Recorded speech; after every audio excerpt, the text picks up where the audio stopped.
Assalamualaikum warahmatullahi wabarakatuh. Kami dari kelompok 1 akan membahas topik presentasi mengenai hubungan keuangan pusat dan daerah dengan dosen pengampu Bapak Faiz Arif Jamil MAK pada mata kuliah Manajemen Belanja Daerah. Adapun anggota kelompok kami yaitu saya sendiri, Indah Anjali Pratiwi, Mariawati, Sita Antika Sara, dan Sherly Handayani. Materi bahasan yang akan kami bahas pada hari ini, yang pertama ada hubungan kewenangan antar tingkat pemerintahan, yang kedua ada hubungan keuangan antar tingkat pemerintahan, yang ketiga ada APBN dan APBD, yang terakhir ada dana dekonsentrasi, tugas pembantuan, dan dana urusan bersama. Baiklah, untuk bahasan pertama akan disampaikan oleh saudari Sita Antika Sara. Baik, selanjutnya di sini kami akan menjelaskan tentang hubungan keuangan antara pemerintah pusat dengan daerah. Yang pertama yaitu adanya hubungan kewenangan antara tingkat pemerintahan. Dalam suatu negara, hubungan kewenangan antara tingkat pemerintahan sangatlah penting. Karena apa? Hubungan tersebut menentukan oleh siapa dan bagaimana pengaturan kehidupan serta upaya untuk pemenuhan kewajiban maupun hak masyarakat di suatu negara yang bersangkutan dapat diselenggarakan. Pengaturan kewenangan yang jelas akan menghindarkan dari adanya tumpang tindih hak dan tanggung jawab, serta menghindarkan terabainya suatu urusan. Kejelasan pengaturan kewenangan juga akan mengefisiensikan suatu biaya penyelenggaraan kehidupan bernegara. Bentuk negara akan menentukan bagaimana kewenangan antara tingkat pemerintahan dalam suatu negara tersebut dapat diatur. Ada dua bentuk negara yang terpenting di dunia sekarang ini adalah negara liberal atau negara serikat atau the federal state, dan negara kesatuan yaitu the unitary state, negara federal. Sedangkan pada umumnya terbentuk dari bergabungnya suatu negara-negara yang berdaulat. Negara bagianlah yang berwenang mengatur atas kehidupan secara internal dari masing-masing negara bagian. Biasanya memiliki sistem hukum tersendiri. Negara bagian berhak membuat undang-undang negara yang berlaku di suatu negara bagian tersebut, termasuk undang-undang tentang pemerintahan daerah sebagai konsekuensinya. Pemerintahan daerah merupakan bentuk pemerintahan negara bagian, bukan bentukan pemerintahan federal. Selanjutnya yaitu adanya 4 jenis bentuk hubungan. 4 hubungan kewenangan antara pemerintah pusat dengan pemerintah daerah. Yang pertama yaitu adanya desentralisasi. Desentralisasi di sini merupakan penyerahan urusan pemerintahan oleh pemerintah pusat kepada daerah otonom yang berdasarkan pada asas otonomi. Yang kedua yaitu adanya dekonsentrasi. Dekonsentrasi di sini merupakan pelimpahan sebagian urusan pemerintah yang menjadi kewenangan pemerintah pusat kepada gubernur sebagai wakil pemerintah pusat tersebut. Yang ketiga yaitu adanya devaluasi. Devaluasi di sini merupakan pemberian kewenangan penguasaan dari pemerintah kepada daerah otonom untuk melaksanakan sebagai urusan pemerintahan yang menjadi kewenangannya. Selanjutnya yaitu yang keempat, tugas pembantuan.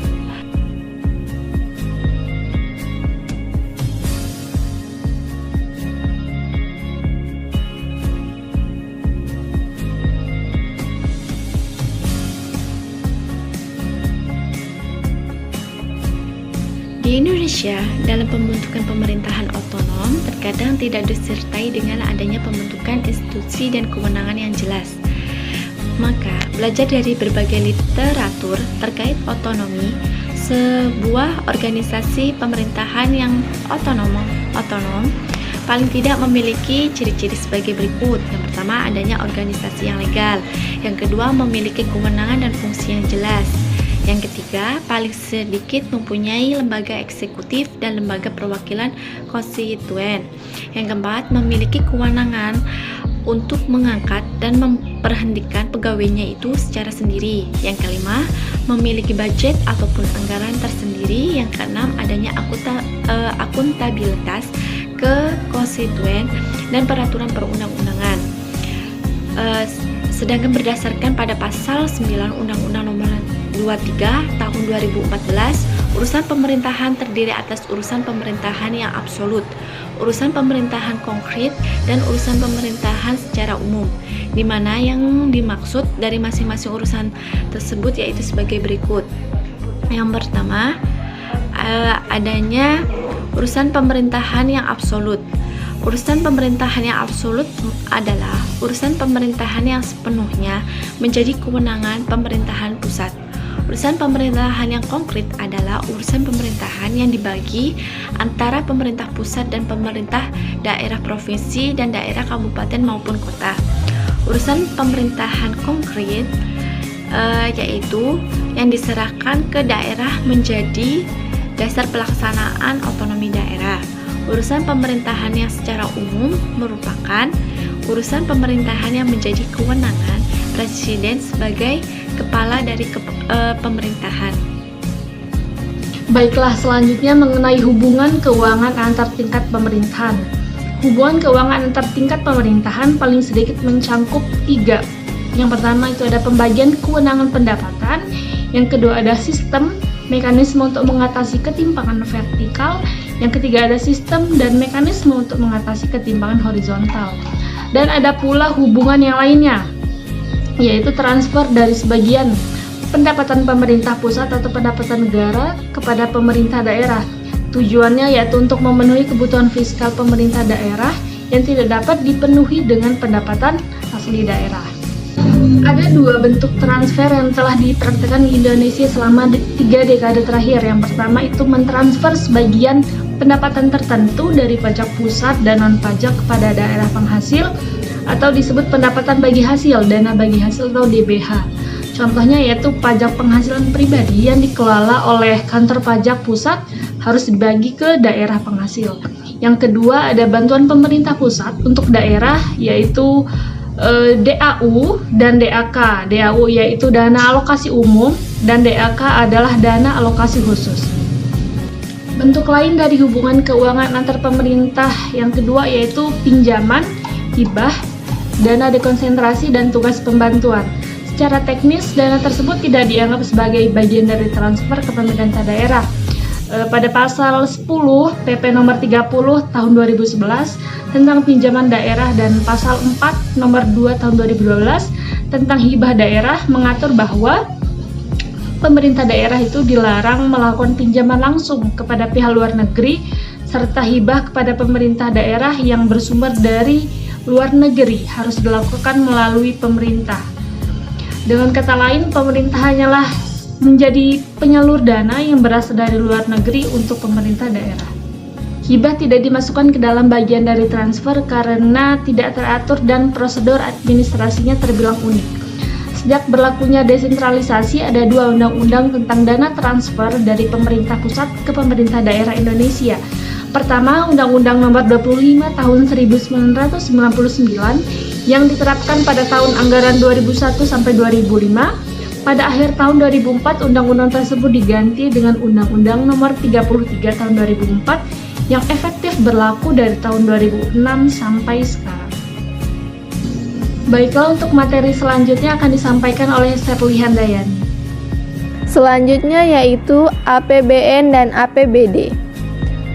APBN adalah Rencana Keuangan Tahunan Pemerintah Negara Indonesia yang telah disetujui oleh Dewan Perwakilan Rakyat.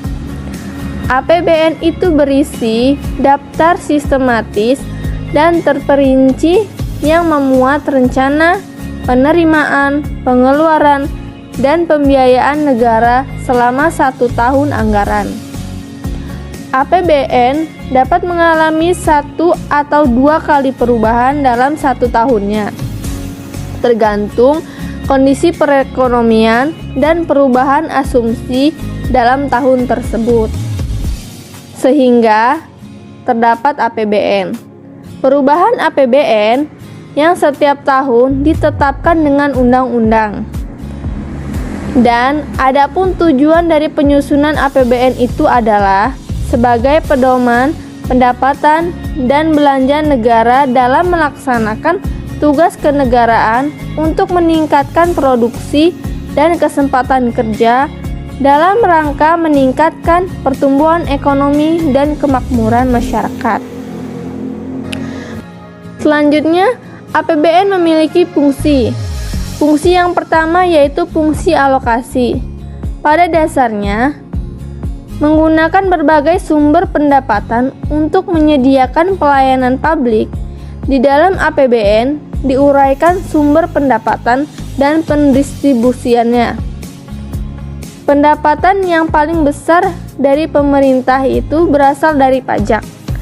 Pendapatan dari pajak dapat dialokasikan ke berbagai sektor pembangunan. Yang selanjutnya, fungsi yang kedua yaitu fungsi distribusi. Pendapatan negara dari pajak dan bukan pajak tidak semua digunakan secara langsung untuk menyediakan pelayanan publik, tetapi dapat juga didistribusikan dalam bentuk dana subsidi dan dana pensiun. Pengeluaran pemerintah semacam ini disebut dengan transfer payment. Selanjutnya yaitu fungsi stabilisasi. APBN sebagai wujud kebijakan fiskal bersama-sama kebijakan moneter berfungsi untuk menjaga stabilitas harga, stabilitas nilai tukar, dan lain-lain. Perekonomian yang stabil adalah prasyarat dapat jalannya berbagai aktivitas masyarakat. Selanjutnya yaitu APBD. Menurut Bastian, tahun 2016 ialah anggaran pendapatan dan belanja daerah merupakan pengejawatahan rencana kerja pemerintah daerah dalam bentuk satuan uang untuk kurun waktu 1 tahun, tahunan, dan berorientasi pada tujuan kesejahteraan publik. APBN merupakan rencana pendapatan, belanja daerah, dan pembiayaan untuk 1 tahun. APBN juga merupakan wujud tahunan dari rencana jangka panjang daerah, serta rencana jangka menengah yang dibuat dari visi dan misi kepala daerah. APBD dipersiapkan oleh pemerintah daerah, dibahas dan disetujui oleh Dewan Perwakilan Rakyat daerah sehingga pada akhirnya merupakan produk hukum berupa peraturan daerah yang harus diikuti oleh segenap lembaga di daerah. Tahun anggaran APBD sama dengan tahun anggaran APBN, yaitu mulai 1 Januari dan berakhir tanggal 31 Desember tahun yang bersangkutan, sehingga pengelola, pengendalian, dan pengawasan keuangan daerah dapat dilaksanakan berdasarkan kerangka waktu tersebut. Jelaskan materi tentang dana dekonsentrasi, tugas pembantu, dan dana urusan bersama. Dana dekonsentrasi adalah dana yang berasal dari APBN yang dilaksanakan oleh gubernur sebagai wakil pemerintah yang mencakup semua penerima dan pengeluaran yang dalam rangka pelaksanaan dekonsentrasi, tidak termasuk dana yang dialokasi untuk instansi vertikal pusat di daerah. Sedangkan dana tugas pembantu adalah dana yang berasal dari APBN yang dilaksanakan oleh daerah otonom dan daerah yang mencakup semua penerima dan pengeluaran dalam rangka pelaksanaan tugas pembantu. Urusan pemerintah pusat tersebut adalah urusan mutlak pemerintah pusat dan urusan pemerintah yang dibagi bersama antara tingkatan dan atau susunan pemerintah. Urusan pemerintah yang mutlak menjadi urusan pemerintah pusat meliputi yang pertama politik luar negeri, yang kedua pertahanan, yang ketiga keamanan, yang keempat justisi, yang kelima moneter dan fiskal nasional, yang keenam agama. Pemerintah dapat memberikan tugas pembantu kepada pemerintah provinsi atau kabupaten, kota, atau pemerintah desa untuk melaksanakan sebagian urusan pemerintah. Pemerintah pusat dapat memberikan tugas pembantu kepada pemerintah kabupaten atau kota dan atau pemerintah desa untuk melaksanakan sebagai urusan pemerintah provinsi. Pemerintah kabupaten atau kota dapat memberikan tugas pembantu kepada pemerintah desa untuk melaksanakan sebagai urusan pemerintah kabupaten atau kota. Urusan yang dapat ditugaskan dari pemerintah dijabarkan dalam bentuk program dan kegiatan kementerian atau lembaga yang sudah ditetapkan dalam Renjah atau KL yang mengacu pada RKP yang mengacu pada RKPD kabupaten atau kota. Urusan yang dapat ditugaskan wajib mempertahankan kriteria, eksternalitas, akuntabilitas dan efisiensi serta keserasian pembangunan nasional dan wilayah. Urusan bersama pusat dan daerah adalah urusan pemerintah di luar urusan pemerintah yang menjadi kewenangan sepenuhnya pemerintah yang diselenggarakan oleh pemerintah, Pemda, provinsi, dan Pemda kabupaten atau kota.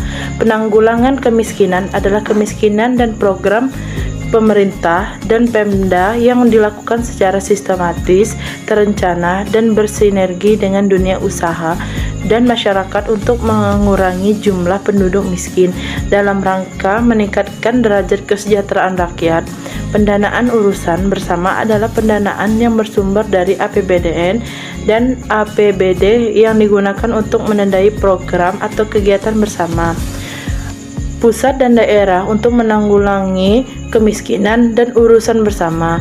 Yang selanjutnya disebut DUB adalah dana yang bersumber dari APBDN, dana daerah untuk urusan bersama. Yang selanjutnya disebut DDUB adalah dana yang bersumber dari APBD. Berdasarkan uraian di atas, dapat disimpulkan beberapa karakteristik dana urusan bersama sebagai berikut. Yang pertama, penanggulangan kemiskinan menjadi urusan bersama pemerintah pusat dan pemerintah daerah. Dengan demikian, pendanaannya bersumber dari APBDN K atau L terkait DUB dan APBD atau DDUB. Yang kedua, dana yang bersumber dari APBDN atau DUB dialokasikan melalui anggaran KAL terkait. Yang ketiga, dana yang bersumber dari APBD atau DDUB yang dialokasi melalui anggaran SKPD terkait. Yang keempat, alokasi dan lokasi daerah untuk DDUB disusun dengan mempertimbangkan. Baiklah, sekian penjelasan kami mengenai hubungan keuangan pusat dan daerah. Kekurangan hanyalah milik kami dan kelebihan hanyalah milik Allah semata. Semoga kita dapat mengambil hikmah dan manfaat dari yang telah kami sampaikan sebelumnya. Sekian dan terima kasih. Wabillahi taufiq wal hidayah. Wassalamualaikum warahmatullahi wabarakatuh.